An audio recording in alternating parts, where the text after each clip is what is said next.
प्यारे रघुरैया जी दुलारे रघुरैया, सुकुमारे रघुरैया चलोरी सखी देख आवे प्यारे रघुरैया। एक ऐसा आदर्श इस भारतवासियों के लिए स्थापित कर गए कि वो हमारी आत्मा में बस गए कि घर घर आनंद छायो अयोध्या नगरी में, कौशल्या सुत जायो अयोध्या नगरी में। जब जब धर्म को हानि होने लगती, धर्म को नुकसान होने लगता है, तब तब प्रभु धरि विविध शरीरा, वो भिन्न भिन्न रूप धारण करते हैं। जय श्री राम। आज हम भगवान श्री राम के चरित्र पर बात करेंगे।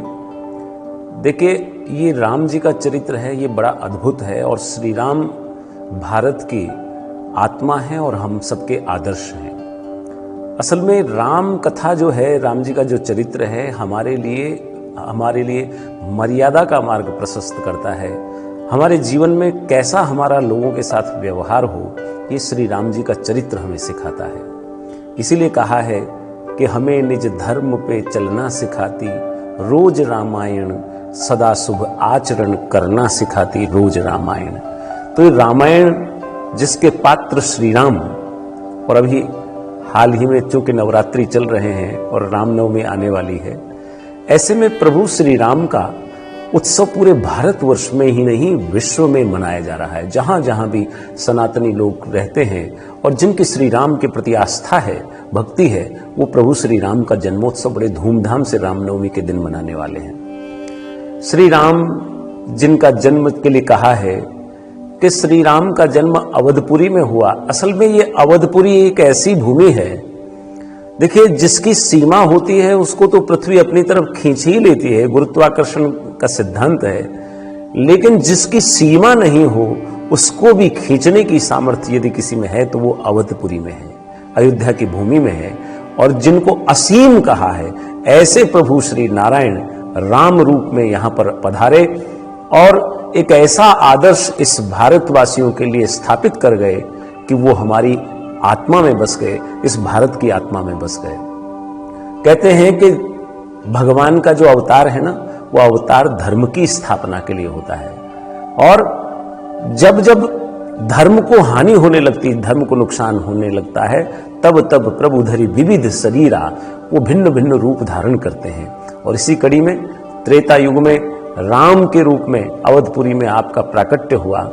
बड़ा अद्भुत क्षण था। उनके जन्म से पहले की भूमिका यदि पर हम बात करें तो हम देखेंगे कि चारों तरफ अधर्म ही अधर्म फैला हुआ था और उस अधर्म को नाश करके धर्म की स्थापना के लिए प्रभु का प्राकट्य हुआ। श्री राम जी का जब जन्म हुआ तो जन्म से पहले महाराज दशरथ ने एक यज्ञ किया, पुत्र कामेष्टि यज्ञ। और उस पुत्र कामेष्टि यज्ञ को करते समय जब उन्होंने उस यज्ञ में आहुतियां डाली तो स्वयं अग्निदेव प्रकट हुए, एक पात्र लेकर के, एक कलश लेकर के, एक चरूप जिसमें खीर और वो पायस जो है, खीर का प्रसाद उनके हाथों में सौंपते हुए कहा कि इन्हें आप अपनी रानियों में यथा योग्य बांट दीजिएगा। और जब उन्होंने कौशल्या के ये सुमित्रा को यथा योग्य उस प्रसाद को बांटा, तब भगवान नारायण ही अपने अंशों सहित राम, भरत, लक्ष्मण और शत्रुघ्न बनकर के पधारे। और जब राम जी स्वयं जो सच्चिदानंद हो, यानी सत्य चित्त, यानी प्रकाश, कौन सा प्रकाश? ज्ञान का प्रकाश, जो सत्य का स्वरूप हो, ज्ञान का स्वरूप हो और जो आनंद का स्वरूप हो, ऐसे सच्चिदानंद घन समूह स्वयं परमात्मा राम बनकर के अवधपुरी में प्रकट हुए। और जब आनंद ही स्वयं पृथ्वी पर उतर आए तो वहां फिर आनंद की पराकाष्ठा हो ही जाती है। भक्तों के मन में ऐसा आनंद का ज्वार उठा कि उस अवधपुरी में ऐसा भव्य दिव्य उत्सव मनाया गया कि पूछिए मत।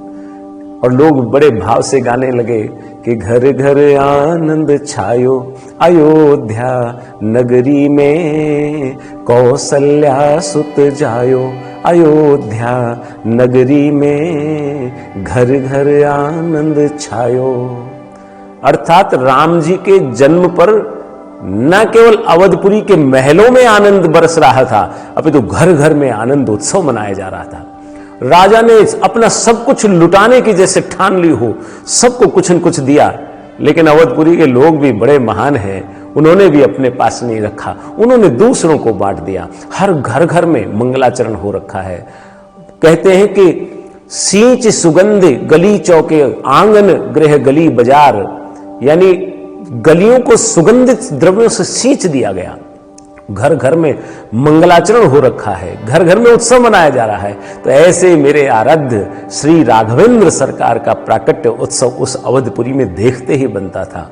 उस उत्सव को देखने के लिए स्वयं भगवान महादेव, काकभुषुंडी, इंद्र आदि देवता और देवता पुष्पों की वृष्टि कर रहे थे।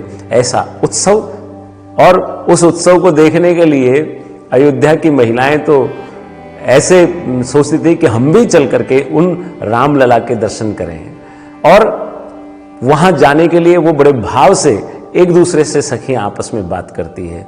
प्यारे रघुरैया जी दुलारे रघुरैया, प्यारे रघुरैया जी दुलारे रघुरैया, सुकुमारे रघुरैया चलोरी सखी देख आवे, प्यारे रघुरैया चलोरी सखी देख आवे। तो महिलाएं उस दिन, वो रामनवमी का दिन जिसके लिए कहा कि नवमी तिथि, ऐसी चैत्र मास की नवमी तिथि जो श्रेष्ठ सुंदर, मैं समझता हूं कि बहुत ही श्रेष्ठ मुहूर्त रहा होगा उस समय का जब प्रभु का प्राकट्य हुआ। कहते हैं कि वो चैत्र मास भी बड़ा पावन मास हो गया। क्यों? क्योंकि राघवेंद्र सरकार का प्राकट्य हुआ है। नवमी तिथि मधुमास पुनीता, वो अपने आप ही पुनीत हो गया महाराज। और जब राम जी का प्राकट्य हुआ, राघवेंद्र सरकार ने कौशल्या को अपने दिव्य स्वरूप के दर्शन दिए, तो कौशल्या जी ने भी यही कहा कि हे प्रभु, आपने ही अपना नारायण स्वरूप दिखा करके मुझे ज्ञान तो दे दिया, विवेक तो दे दिया, लेकिन मुझे ज्ञान की आवश्यकता नहीं, मैं तो भक्ति की आकांक्षिणी हूं, इसलिए आप मुझे भक्ति प्रदान करें। भक्ति का अर्थ है कि आप मुझे अपनी शिशु लीला दिखाइए, आप बालक बन करके मेरे सम्मुख आइए। और तब भगवान ने बाल रूप प्रकट किया, और उस समय तो अयोध्या में भय प्रकट कृपाला, दीन दयाला, कौशल्या हितकारी, ऐसा आनंद उत्सव मनाया गया कि पूछिए मत।